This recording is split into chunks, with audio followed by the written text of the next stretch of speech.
Mojokerto. Nama Putri Campa tak asing lagi di telinga masyarakat Mojokerto.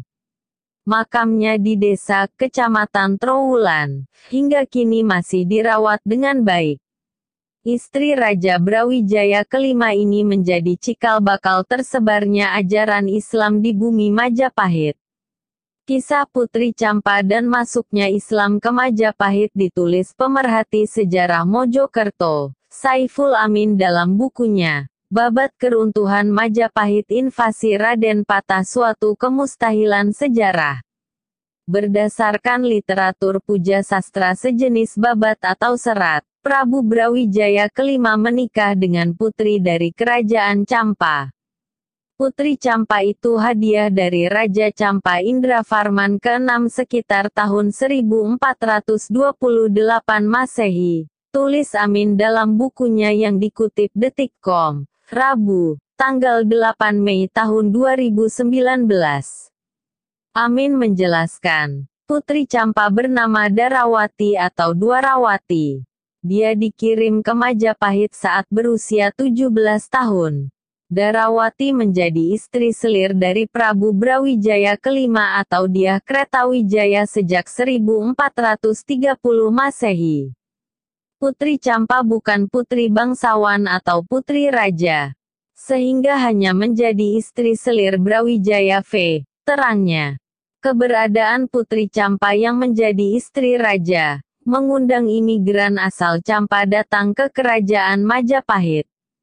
Para imigran Muslim itu diperkirakan masuk ke Majapahit tahun 1476 sampai tahun 1478 Masehi.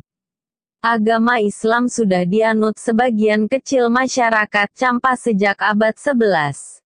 Ekspansi agama itu buah masuknya para pedagang dari Arab dan Persia ke negeri tersebut. Terdapat nama-nama ulama besar di antara imigran asal Campa yang datang ke Majapahit.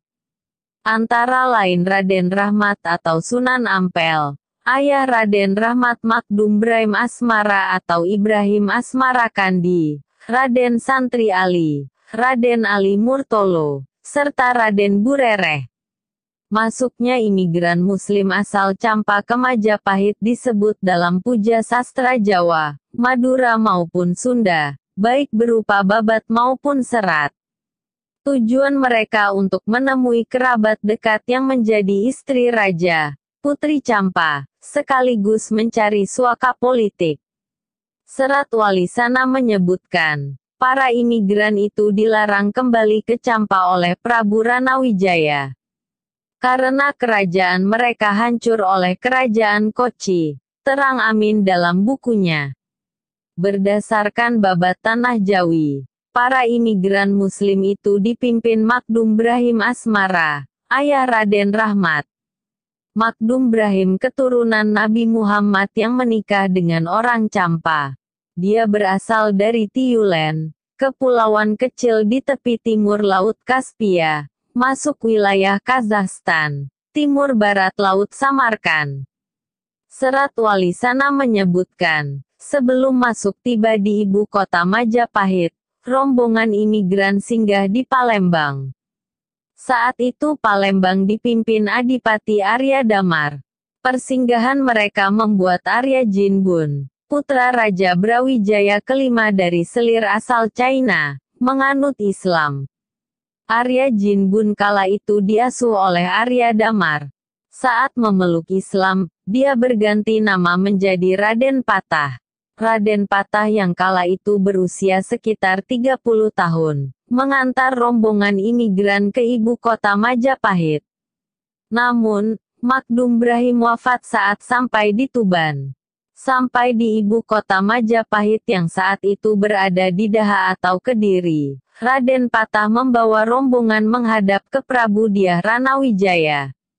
Ternyata Putri Campa yang akan mereka temui meninggal di usia muda, yaitu usia 35 tahun pada 1448 Masehi atau 1370 Saka. Mereka berencana kembali ke Campa, tapi dilarang Raja Ranawijaya. Atas lobi politik Raden Patah, mereka diberi tempat tinggal oleh raja, ungkap Amin.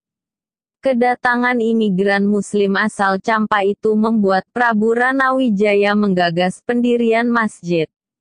Dia berharap daerah pesisir seperti Surabaya, Gresik dan Tuban menjadi lebih ramai dikunjungi pedagang Muslim lainnya, sehingga memberi keuntungan ekonomi bagi Majapahit. Oleh Raja Ranawijaya, Raden Rahmat ditempatkan di Surabaya, sedangkan Raden Santri Ali ditempatkan di Gresik. Raden Rahmat lantas ditunjuk menjadi imam masjid di Ampel Denta sehingga dijuluki Sunan Ampel. Dia menikah dengan Nyi Ageng Manila, putri Adipati Tuban Arya Teja. Dia lalu diangkat menjadi Adipati Surabaya menggantikan kakek istrinya, Arya Lembusora yang meninggal. Babat Tanah Jawi menyebutkan, Raden Rahmat meminta Raden Patah membuat masjid besar di Demak. Raden Patah melaksanakan perintah tersebut tahun 1479 Masehi atau 1401 Saka. Saat itu Raden Patah menjabat sebagai pecat tonda di Bintoro. Dia menikahi adik kandung Raden Rahmat, Nyi Ageng Maloka. Raden Patah meninggal di usia 58 tahun karena sakit, yaitu tahun 1507 Masehi. Posisinya sebagai penguasa Demak digantikan Pati Unus bergelar Anumerta Pangeran Sabranglor, yaitu putra Raden Patah.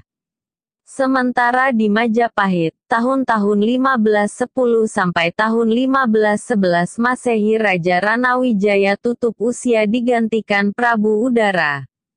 Pati Unus menolak tunduk pada Prabu Udara karena bukan keturunan raja.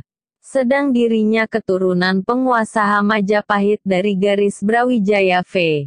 Daerah pesisir Tuban, Gresik dan Surabaya mendekat ke Demak karena sesama Muslim dan punya sejarah dari imigran Campa. Tahun 1513 Masehi, kota penting dekat Demak, yaitu Juwana diserang Prabu Udara. Berikutnya tahun-tahun 1520 sampai tahun 1521 Masehi, giliran Pati Unus menyerang Majapahit sehingga Prabu Udara tersingkir ke Panarukan, dekat Blambangan, Tandas Amin. Dengan begitu, Majapahit takluk di tangan Demak. Wilayah kekuasaan Majapahit pun beralih menjadi kekuasaan Kerajaan Demak yang beragama Islam.